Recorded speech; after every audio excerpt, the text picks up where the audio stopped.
오늘 본문을 통해서 제가 살펴보고자 하는 대목은 인간의 안에 있는 이 복수심이라는 마음입니다. 복수심.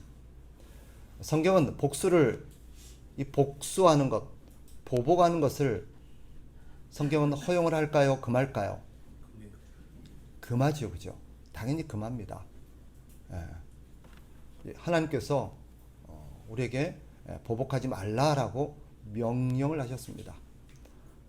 저는 단순히 보복하지 말자, 그러니 미워도 복수하지 말자, 그 말을 하려고 하기보다는 이런 복수심이 우리에게 왜 일어나는지, 또 성경이 이 보복하지 말라고 하시는 그 이유가 뭔지, 복수한다는 것, 이 복수를 하게 만드는 이 보복심이라는 것이 도대체 어떤 것인지에 대해서 조금 생각해 보자 하는 거죠. 그래서 단순히 보복하지 말라는 건 알겠는데 왜 복수하지 말라는 건지, 이 복수한다는 게 어떤 의미를 갖고 있는 것인지를 우리가 성경적으로 조금 생각해 보는 시간을 가지려고 합니다. 복수심이 무엇입니까? 쉽게 표현하면 당한 만큼 갚아주고 돌려주려는 마음이겠죠, 그죠? 이것을 통해서 우리가 알 수 있는 인간이 어떤 존재냐? 인간은 당하고는 못 사는 존재죠. 다르게 표현하면 인간은 손해를 보고는 못 사는 존재입니다. 왜 그럴까요? 그 인간 안에 있는 욕심이라는 게 있어요. 이것이 다양한 상황에서 다양한 용어로 표현되는데, 우리 안에 복수심이 일어난다? 이것은 우리 안에 욕심이 있다는 뜻도 되지만, 다르게 표현하면 우리 안에는 이 자존심이라는 게 있기도 합니다. 자존심이 뭐예요? 자존심, 자기를 존귀하게 여기는 마음, 자존감이라고 표현하기도 하는데, 사실 좋게 표현되고 요즘은 권장되기도 합니다만은, 그거는 사실 어떻게 보면 반성경적인 개념일 수도 있습니다. 그 중심이 무엇이냐? 이거예요. 자기를 중심적으로 생각하는 마음입니다. 자기 중심적인 마음. 세상에서 가장 중요한 것이 나다. 세상은 나를 중심으로 돌아가야 한다. 세상에서 가장 악한 일은 나에게 피해를 주는 일이다 하는 것이 사실은 이 자존심의 그 뿌리입니다. 이런 사람들에게 정의란 무엇입니까? 정의. 오늘 본문과 관련해서 정의를 가장 더 쉽게 노골적으로 표현한다면, 정의란 무엇입니까? 당한 만큼 돌려주는 것입니다. 그게 정의죠. 내가 손해보는 것을 되찾는 것입니다. 다시 돌아왔어. 압살롬이 왜 암논에게 복수를 하려고 했을까요? 그를 복수하려고 했었던 그 마음의 동기는 무엇일까요? 어떤 사람은 정의감을 생각할 수도 있을 것입니다. 내 동생이 억울하게 당했다라는 거예요. 피해를 봤다라는 거예요. 여기에 대해서 정당하게 정의롭게 되갚아주고 뭔가 그를 향해서 처벌을 해야 된다라는 마음, 이게 정의감이죠. 물어봅시다. 인간 안에 순수한 정의감이라는 게 있을까요? 모든 사람 안에는 정의감이 있어요, 그죠? 불의를 못 보죠, 그죠? 불의에 대해서 분노를 합니다, 그죠? 근데 그거 아세요? 그 불의라는 게 선택적이라는 걸. 모든 불의에 대해서 분노하십니까? 순수한 정의감이라면 하나님의 말씀에 위배되는 모든 불의에 대해서 분노해야 됩니다. 근데 우리의 불의라는 게, 불의감, 정의감이라는 게 뭐예요? 선택적이에요. 그럼 그 불의감이 언제 일어날까요? 나하고 연관이 돼 있을 때. 내가 특별히 싫어할 때. 내가 특별히 그거에 대해서 안 좋은 마음이 있을 때 무슨 일이 일어납니까? 정의감이 발동합니다. 본문을 묵상하다가 이런 생각이 들었습니다. 이 압살롬이 복수하려는 마음이 정의감에서 시작된 것일까? 순수하게 이 암논의 악을 징벌하고자 하는 순수한 정의감일까? 라는 생각이 들었습니다. 어떨 것 같으세요? 그런 것 같으세요? 그런데 전체 정황을 보면 사실 그는 어쩌면 이 이 보복을 빌미로 해서 암논을 죽이고 싶었던 것이 아닐까 하는 생각이 듭니다. 왜 그럴까요? 사실 뒤에 보시면 알겠지만 이 압살롬 안에는 뭐가 있었냐면 왕이 되고 싶은 마음이 있었어요. 왕. 근데 법적이고 질서적으로 한다면 다윗의 뒤를 이어서 누가 왕이 될까요? 장남인 암논입니다. 암논이 장남이었거든요. 나중에 우리가 아는 것처럼 이 압살롬이 무슨 일을 감행합니까? 쿠데타를 일으키죠. 그리고 아버지를 죽이려고 합니다. 왜? 왕이 되고 싶어서. 결국 자신이 왕권을 차지하고 싶었던 욕심이 그 안에 있었던 것을 우리는 알게 됩니다.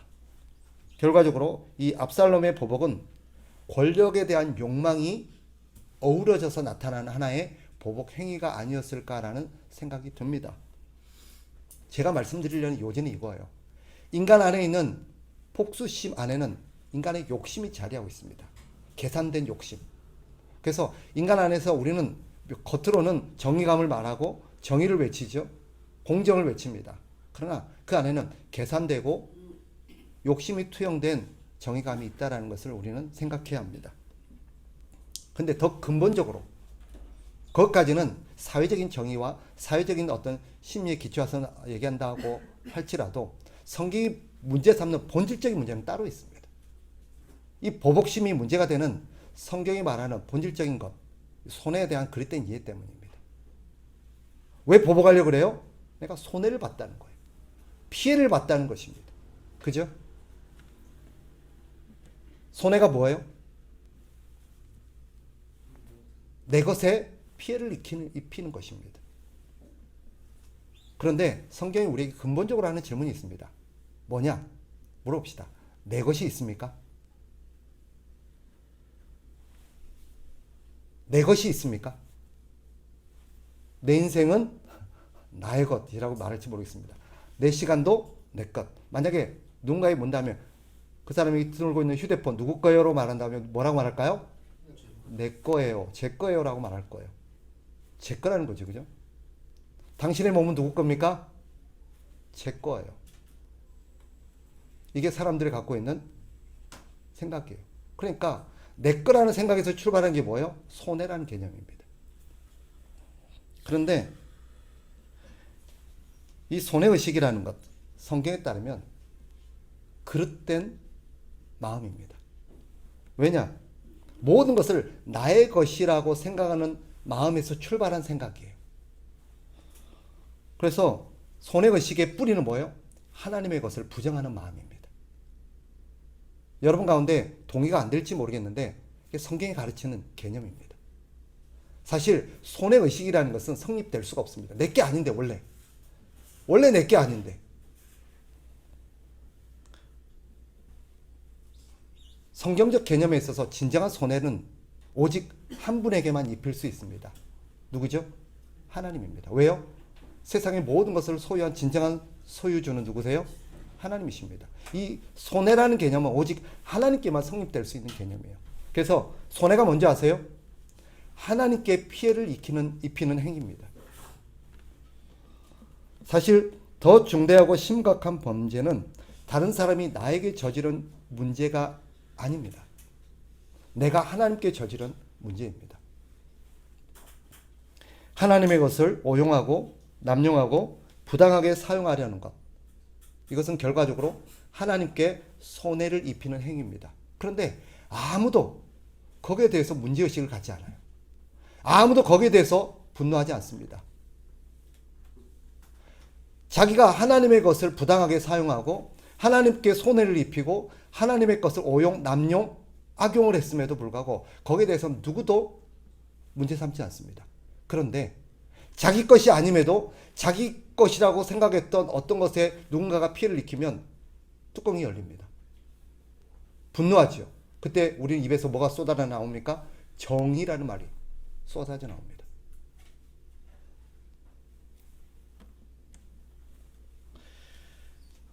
누군가 이렇게 말할지 모르겠죠.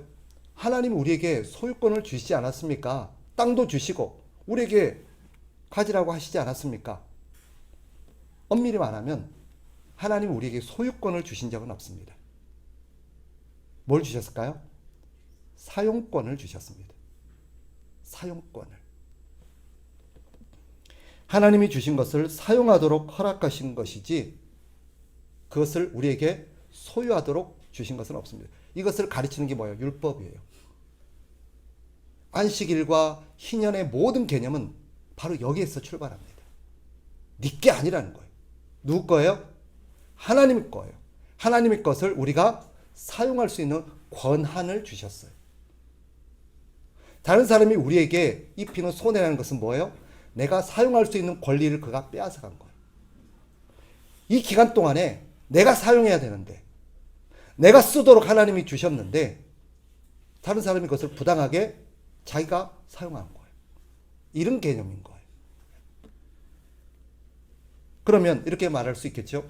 그러면 누군가 부당하게 내가 가진 사용권을, 내게 주어진 게 사용권이라고 그래 칩시다. 하나님이 내게 허락하신 것이 사용권이라고 칩시다. 그러면 다른 사람이 내 사용권을 부당하게, 불의하게, 불법적으로 빼앗아갔는데 참으란 말입니까? 가만 내버려두란 말입니까? 어때요? 성립이 돼요? 되는 것 같지 않으세요? 되잖아요. 그런데 생각해 봅시다. 여러분이 친구에게 차를 빌렸어요. 차를 내가 일주일 동안 쓰겠다라고 친구에게 허락을 맡아서 차를 빌렸습니다. 그런데 그 차를 누군가가 망가뜨렸어요. 아주 심각하게 망가뜨렸어요. 그렇다면 여러분 어떻게 하는 게 옳습니까? 이 차의 문제를 어떻게 하는 게 옳아요? 내가 알아서 내 임의적으로 폐차를 하든지 하는 게 맞습니까? 아니면 원래 이 빌린 차주에게 의견을 물어보는 게 맞습니까? 그죠? 폐차할 건지 고칠 건지 이렇게 할 건지 저렇게 할 건지 어떻게 할 건지는 누가 결정해요? 차주가 결정하는 거예요. 맞죠? 그러면 우리가 그 일을 당했을 때 우리가 마땅히 취해야 될 태도는 뭐예요? 차주에게 물어보는 거예요. 어떻게 할까요? 어떻게 하면 좋겠습니까? 그럼 차주가 이렇게 하는 게 좋겠다. 저렇게 해라. 라고 의견을 말하겠죠. 그럼 우리는 어떻게 해야 돼요? 그죠? 차주의 의견에 따르는 게 뭐예요? 정의예요. 그게 옳은 거예요. 그게 선이에요. 맞습니까? 동의가 됩니까? 근데 내 마음대로 해도 될까요? 난 폐차하고 싶어.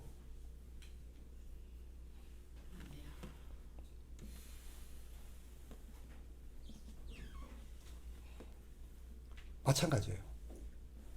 우리가 어떤 손해를 봤을 때 우리가 취해야 될 마땅한 태도는 뭐예요? 하나님께 물어보는 것입니다. 하나님의 의견을 구하는 것입니다. 하나님, 어떻게 할까요? 저 사람이 내 몸에, 내 시간에, 내 물질에 손해를 입혔습니다. 하나님이 주신 것인데, 나에게 사용하라고 주신 것인데, 그 사람이 나에게 피해를 입혔습니다. 어떻게 하는 게 좋겠습니까? 이것이 옳은 것입니다. 복수심은 뭐예요? 내 것이니까 내 마음대로 해도 되고 내가 이것을 결정해도 된다라는 그릇된 생각에서 출발한 것입니다. 이것은 결과적으로 뭘 부정하는 거예요? 하나님의 소유권을 부정하는 거예요. 하나님의 주권을 부정하는 행위입니다. 그래서 성경이 금하는 거예요. 그러니 어찌해야겠습니까? 성경은 우리에게 명확하게 가르칩니다. 주님의 뜻을 따르라고 말합니다. 그럼 물어봅시다. 주님의 뜻은 뭘까요? 누군가 나한테 손해를 입혔어요. 누군가 나에게 피해를 줬어요. 누군가 나를 고통스럽게 했어요. 어떻게 해야 될까요? 주님이 말씀하십니다. 이와 관련 우리 주님이 가르치신 큰 두 가지 가르침이 있습니다. 여러분들이 우리 주님이 주인이시고 주님이 결정하실 권한이 있다고 믿는다면 주님의 뜻에 따르는 게 맞습니다. 주님은 이렇게 말씀하십니다. 로마서 12장 19절. 내 사랑하는 자들아, 너희가 친히 원수를 갚지 말고 하나님의 진노하심에 맡기라. 기록되었으되 원수 갚는 것이 내게 있으니 내가 갚으리라 하고 주께서 말씀하시니라. 자, 저를 보세요. 주님께서 내가 보복하고 싶을 때, 내가 손해를 보거나 피해를 보거나 그래서 보복하고 싶어하는 마음이 있을 때 주님이 뭐라고 말씀하세요? 우리에게 너희가 친히 복수하지 말라. 어떻게 하래요? 하나님께 맡겨라. 내가 한다. 하나님이 말씀하셨어요. 네가 하지 마라. 내가 한다. 내가. 왜 이렇게 말씀하실까요? 네 게 아니고 내 거기 때문에. 내가 결정한다는 뜻이에요.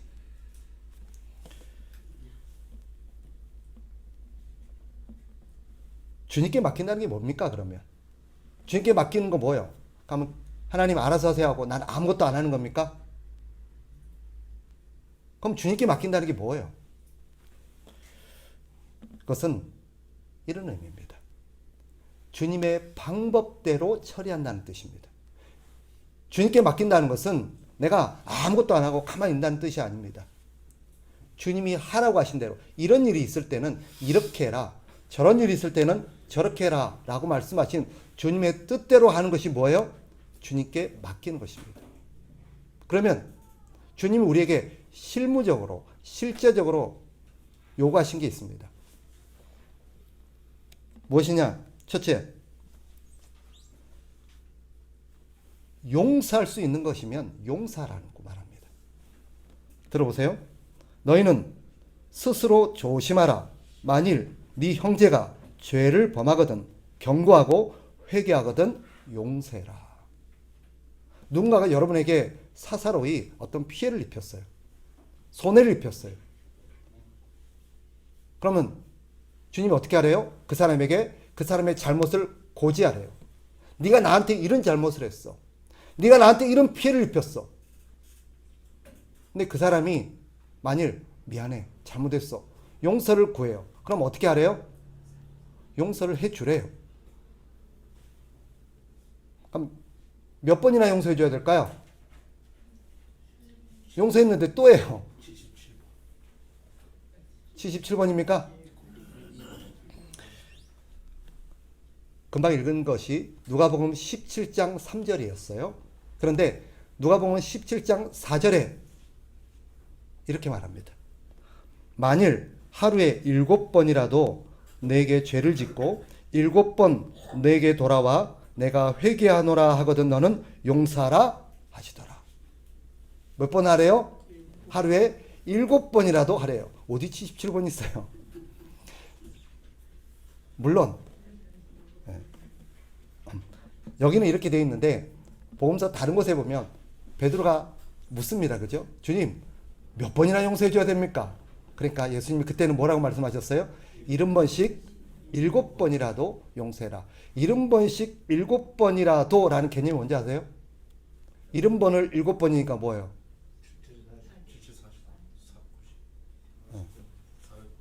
490번이 된 거지. 그러니까 70 곱하기 7이 되는 것입니다. 490번이라도 용서라는 거예요. 하루에. 그러니까 무슨 말이에요? 용서해라는 것입니다. 주님께 맡긴다는 것은 주님이 그 사람이 너한테 용서를 구하면 전제가 되어 있습니다. 그런데 그 사람이 용서를 안 구해요. 그럼 어떻게 해야 돼요? 그때까지 용서라는 말은 없어요. 성경에 그 사람이 너에게 용서를 구하거든 용서해라 라고 되어 있습니다. 그래서 주님께 맡긴다는 것은 주님의 뜻대로 처리한다는 거죠. 주님의 뜻이 뭐예요? 첫 번째, 그 사람에게 잘못한 것이 무엇인지를 말하고 그 사람이 그 잘못을 듣고 용서를 구하면 용서하라는 거예요. 근데 뻔뻔하게 7번이나 또 그 짓을 해요. 어떻게 해야 돼요? 용서하래요. 용서하라니까. 그런데 두 번째 경우가 있습니다.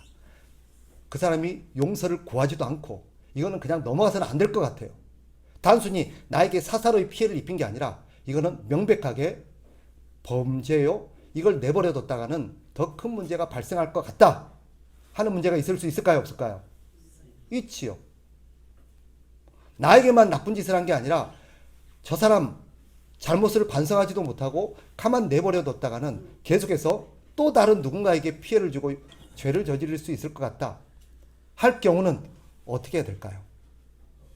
주님께서 그때는 뭐라고 말씀하십니까? 하나님이 지정하신 질서에 따라서 그 일을 처리하라고 말합니다. 첫 번째, 그 사람이 우리에게 와서 용서를 구할 때는 어떻게 해야 돼요? 용서하는 게 하나님의 법이에요. 용서해야 돼요.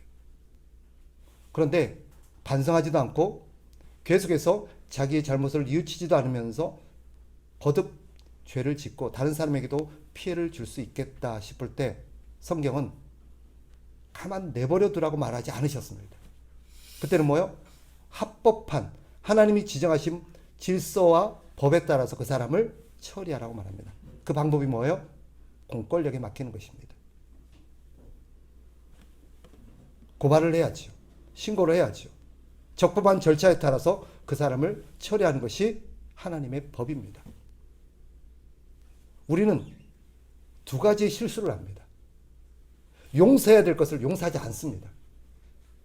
반대로 반드시 법적으로 처리해야 될 문제를 덮고 넘어가는 경우도 있습니다.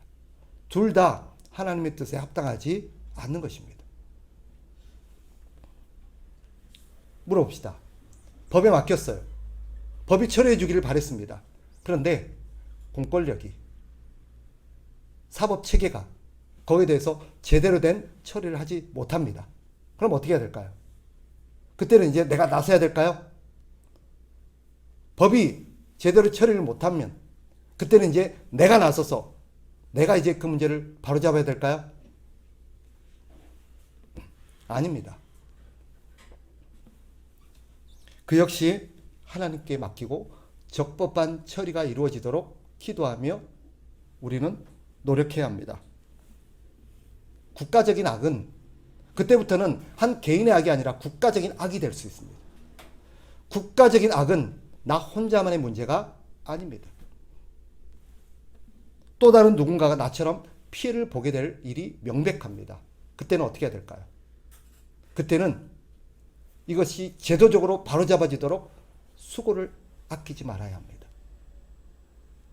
내 문제를 바로잡기 위해도 마찬가지지만 또 다른 사회적인 악이, 국가적인 악이 또 다른 피해자를 양산하지 않도록 우리는 합법적인 방책이, 질서가, 법이 마련되도록, 제도가 마련되도록 우리는 노력해야 됩니다. 이런 시위를 하든지 아니면 여론을 통해서 사람들의 어떤 동의를 구해서라도 그런 것들이 사회적으로 마련되도록 하는 것이 신자의 의무입니다. 하나님은 우리에게 그것을 요구하셨습니다. 신자가 아무것도 하지 않는 것은 악입니다. 우리는 신앙에 대해서 그릇된 이해를 갖고 있어요. 사사로운 보복을 하지 말라. 보복을 하지 말라는 것을 사회적인 정의에도 무관심하라, 손을 떼라, 그런 식으로 이해를 하는 경향이 많습니다. 아니에요. 사사로운 문제는 우리가 사사로이 용서를 하면서 바로잡아야 합니다. 그러나 이게 공적이고 국가적이고 또 다른 사람의 피해를 입힐 수 있을 만한 어떤 문제로 확산될 경우는 가만 내버려 두는 것은 하나님의 질서와 정의에 부합하지 않습니다. 하나님의 뜻이 아니에요. 어쩌면 저는 오늘날 신자들이 용서하지 않음으로써 빚어지는 문제보다도 사회적으로 신자들이 목소리를 내고 바로잡아야 될 문제를 바로잡는 일에 소홀히 하는 문제가 더 큰 문제가 아닐 수 있을까, 이 문제이지 않을까 하는 그런 생각을 갖게 됩니다. 거기에 대해서 저도 자유롭지 못해요. 저는 제 자신이 상당히 비겁한 사람이라는 생각을 많이 했습니다. 그런데 우린 두 가지의 경우에서 다 하나님의 뜻에 역행하는 경우가 많습니다. 용서해야 될 문제를 용서하지 않고 처리합니다. 또 이것은 반드시 바로잡아야 될 하나님이 정하신 사회적인 질서와 법에 따라서 바로잡아야 될 문제를 방치하고 내버려 두는 경우가 있습니다. 고린도전서에 보면 바울이 이것을 신랄하게 꾸짖죠.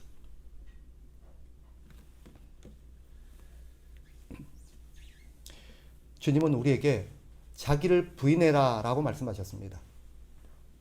자기를 부인한다는 게 뭘까요? 무엇이 자기 부인입니까? 이것은 오늘 본문과 관련해서 표현한다면 내가 주인이 아님을 깨닫고 주인 행세하지 말라는 거예요. 주인 노릇 하려는 것을 내려놓아라 하는 뜻입니다. 네가 주인이 아니다. 네가 결정할 수 있는 권한이 없다. 왜 네가 주인 행세를 하려고 하느냐? 그 주인 행세를 하려고 하는 그 마음, 그 욕심을 내려놓아라. 이게 자기를 부인한다는 뜻입니다. 진정 예수님이 주인이심을 믿으십니까? 아무도 대답을 안 하는 거 보니까 동의가 안 되는 것 같아요. 여러분이 만일 진정 예수님께서 우리의 주인이심을 믿는다면 그걸 믿는 신자가 마땅히 해야 될 것은 주님의 뜻을 따르는 것입니다. 신앙이 있다는 것은 단순히 주일 교회 가서 예배하는 게 아닙니다. 하나님이 주인이심을 믿는 것입니다. 주님의 주권을 인정하고 그 주권에 순종하는 것입니다. 그 주권을 순종하는 것은 무엇으로 나타납니까? 그분의 말씀에 순종하는 것으로, 말씀대로 하는 것으로 나타납니다. 유감스럽게도 좀 불편한 얘기를 해야겠습니다. 저를 비롯해서 많은 경우에 성도들이 하나님의 말씀을 따라서 적법하게 문제를 처리하지 못하고 있는 것 같다는 생각이 많이 듭니다. 저는 여기서 자유로울 수 있는 사람이 누가 있을까 생각합니다. 여러분 어떠세요? 인간관계에 있어서 다른 사람이 나에게 입힌 손해에 대해서, 피해에 대해서 하나님의 주권을 인정하고 하나님의 뜻대로 처리하고 계십니까? 아니, 더 근본적으로 여러분이 누리고 있는, 여러분이 사용하고 있는 것들이 혹시 여러분의 것이라고 착각하고 살지는 않으십니까?